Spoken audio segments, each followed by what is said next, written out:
ขันแล้วเห็ดอีกแล้วพี่น้องเจ้านำโชคเห็ดอีกแล้ว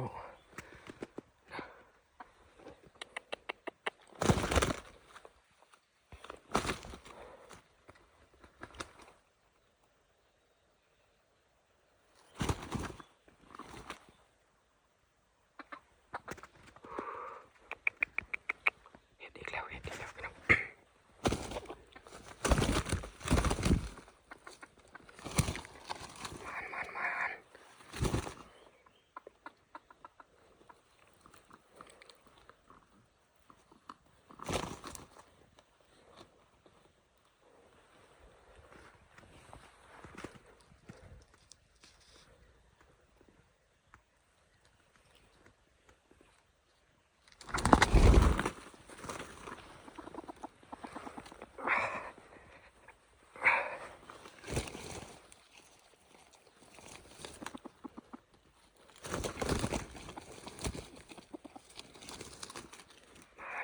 มันพี่น้องมัน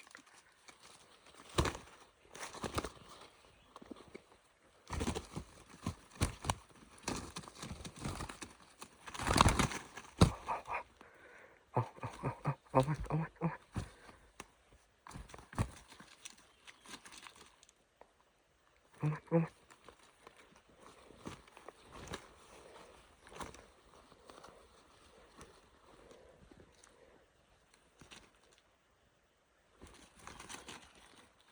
มันลูกเจ้านำโชคเอามันพี่น้องเลยมันอีกแล้วพี่น้อง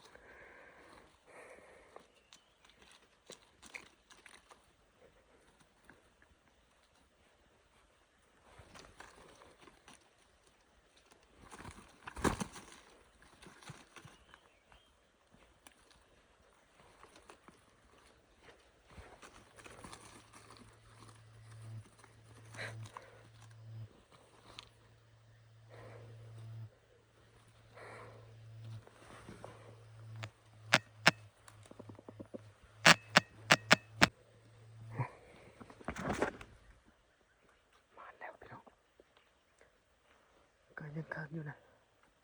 แต่ว่าตัวนี้โมสุดพี่น้องมันอยู่ไกลๆนี่จัดแล้ว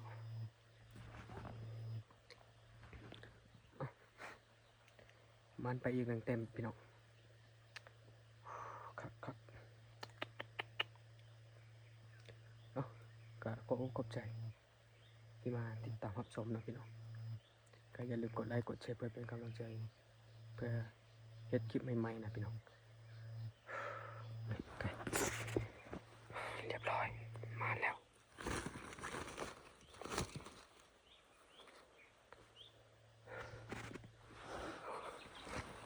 ซับมันมานะมาแต่ว่าอยู่นี่มันรับหน่อยนึงมันเล่นเข้าไปพุ่นแล้วเอามาอีกทับอยู่นี่เลยพี่น้องโอ้คักสุดไก่มันคันอยู่รุมนี้นะแต่ว่านานมาแล้วพี่น้องขอบใจด้วยพี่น้อง